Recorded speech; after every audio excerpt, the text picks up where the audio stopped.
Hi, yeah, thanks for having me too. I'm Holly. I'm head of programs at Reboot the Future. We're a non-profit working for a better world where we treat others and the planet as you'd wish to be treated. A lot of our work involves hosting and facilitating conversations, and so I'm going to be talking about how we can talk to audiences and really bring them on board with sustainability and climate action. Thank you. So the agenda for today is that first Holly is going to give a little talk and under the heading Change Starts with a Conversation. Then we're going to hear from Aniko, who's going to talk about top tips for gathering insights alongside her own work at GlobeScan. And then there will be a chance for a Q&A afterwards. And that Q&A can be anything at all that's interested you during the talk. But also if you're working on a project yourself and you might want some feedback, please do ask our guest speakers for feedback. They're happy to answer those as well. So I guess we'll get started. So Holly, would you like to go first? Yeah, sure. So as you mentioned, we're going to talk today about how change starts with a conversation and why it's important to talk with our audiences when we are taking climate action. As I mentioned, my name's Holly. I work at Reboot the Future, and we are building a better world where everyone treats others and the planet as you would wish to be treated. Many of you will probably recognise that statement, and there's a good reason for that. This idea of treating others as you would wish to be treated has been a piece of guidance that's underpinned practically every major religion, community and society that's ever existed in human history, and it can be traced back through thousands of years. It's something known as the Golden Rule. And when we're thinking about connecting with audiences on topics like climate change, social justice, biodiversity loss, or other emotive global issues, it's a really, really helpful place to start. In our world, there's a lot of disconnection at the moment, and at Reboot the Future, we believe that these crises, whether it's the climate crisis, whether it's the cost of living crisis, whether it's the wars that we're currently facing, so many of them are rooted in a sense of disconnection from each other, from the planet, and from the values that are important to us. Whereas the Golden Rule, treating others and the planet as we wish to be treated, acknowledges actually that we are all connected. And when we do treat others as we'd wish to be treated, we create ripples of respect and care. And those ripples energize us to act, to build a world and a future in which everyone can thrive.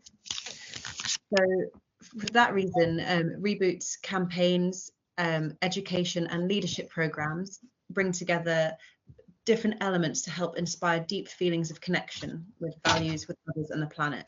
And that empowers people to take action for the future.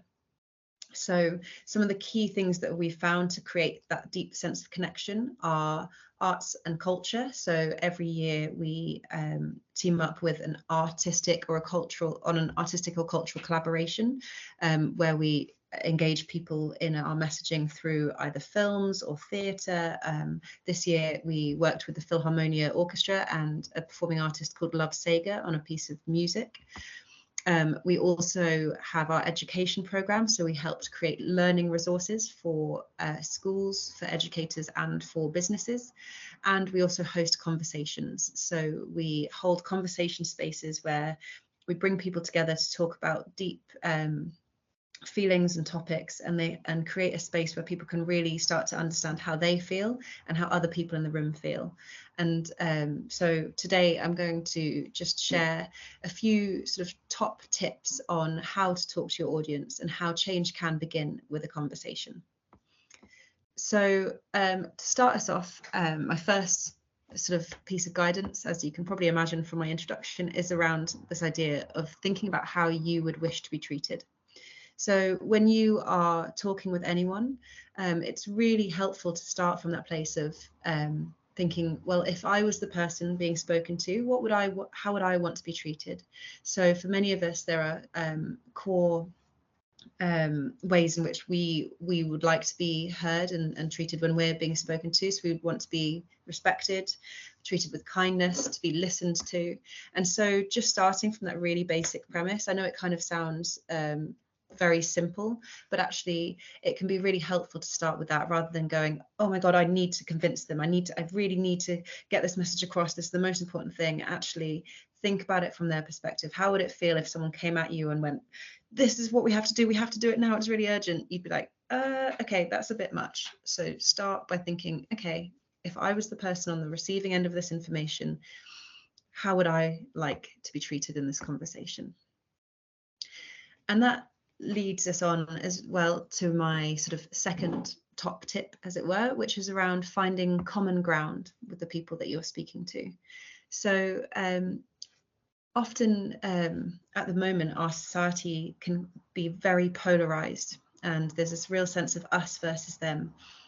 We literally just launched a survey on Friday, which was gathering the thoughts from teachers across the UK. We spoke to 7,000 teachers and educators.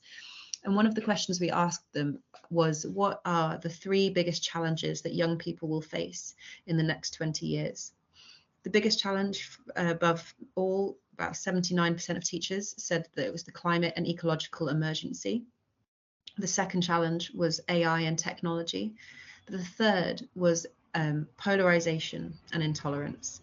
So there's this real fear amongst teachers, and I think many of us can see it across the world, that there's this sense of polarization where we're creating us versus them scenarios.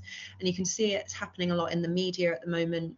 You've got organizations like Just Stop Oil or XR who are sort of speaking out about the climate crisis, and you have the media sort of creating a very kind of divisive kind of line between they are doing this to us, you know, this real separation between the people, one group of people and another.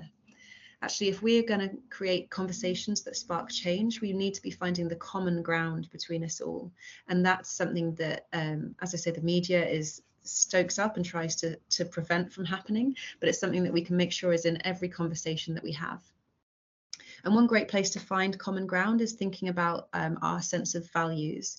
So our values are the kind of the guiding principles that we live by, that we think are really important. And everyone has a set of values. There's a lot of research out there, and I recommend Common Cause Foundation, who've done a lot of work on values. But their value set is all based around the sense of 10 basic human values, or 10 universal human values. These ideas that actually we all have a lot in common when it comes to what we value. We just maybe have a different order of priority. So when you're talking to an audience, particularly if you think that they might have different prioritization of values to you, it's really worth finding where the common ground is first. So actually, okay, maybe, so for example, if you're talking to the people that run your school canteen, and you're saying to them, we really need to be making a difference, we need to be eating more environmentally friendly. That is one sort of value sort of set based on the principles of connection, kindness, all of these things that might be motivating you to care for the planet. They might say, well, we can't do that. We can't do it because we have a budget to stick to. We have to make sure that we are providing a good enough service where people have enough nutrients. There may be many different reasons why they might disagree with you. So rather than kind of just saying, well, you're wrong, you should be prioritizing this, it's about bringing it back to, okay, well, what common ground do we have? Actually, we all really care about the well-being of the students in this school. Can we agree on that? Absolutely. Okay, so maybe we can find a place forward from there. So finding that common ground is really important, and values is a great place to start with that.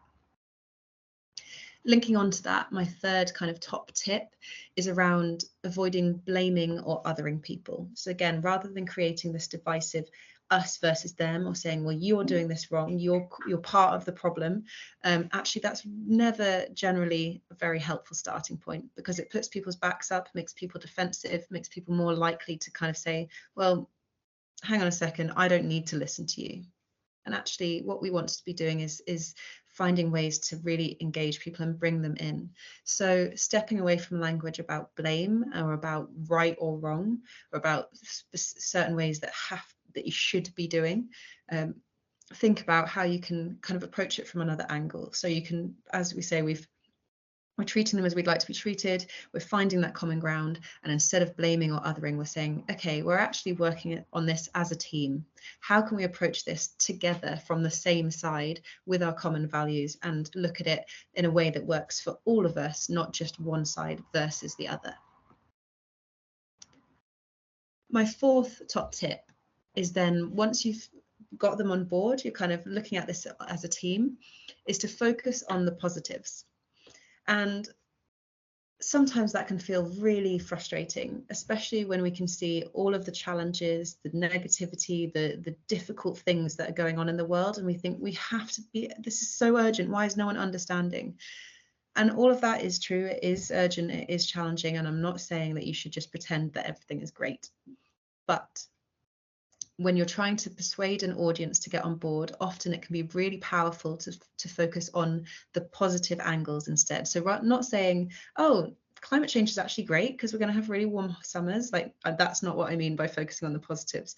What I mean is focus on the positives of taking action. So rather than just saying we have to take action, otherwise everything's going to go bad, we have to take action, because when we do, the world will be so much better.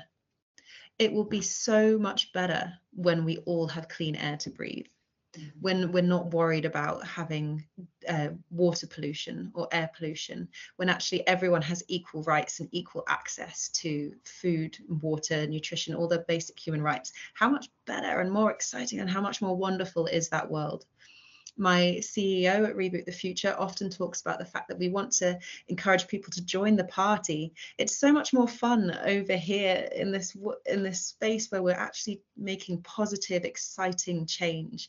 And that is something that is going to get many more people on board than sort of saying everything's going wrong, the whole world is awful, because that actually really upsets people, obviously, and often people can find themselves numbing. And they find themselves shutting down that emotion and saying, it's too big, I can't deal with it, I don't know what to do with that. And that's a really reasonable, really human response. So instead, to help them out of that numbing response, it's about kind of thinking about, okay, if you do engage, actually something really wonderful can happen here. And that kind of ties into my last and final point, which is about painting a picture of what is possible. Again, you might have heard this before, but there's a phrase that's people can't create what they can't imagine. You know, we can't build a future that we don't know exists. So we can be doing an amazing job of actually helping people to imagine what that future could look like. Again, instead of focusing on the world is going to end, it's going to be floods, it's going to be fires, what would a future look like if we did manage to make a difference? If we take the action that we're trying to encourage our audiences to take, how beautiful will that world look? And it's about helping to paint that picture for them so they can say, I get it, I get it.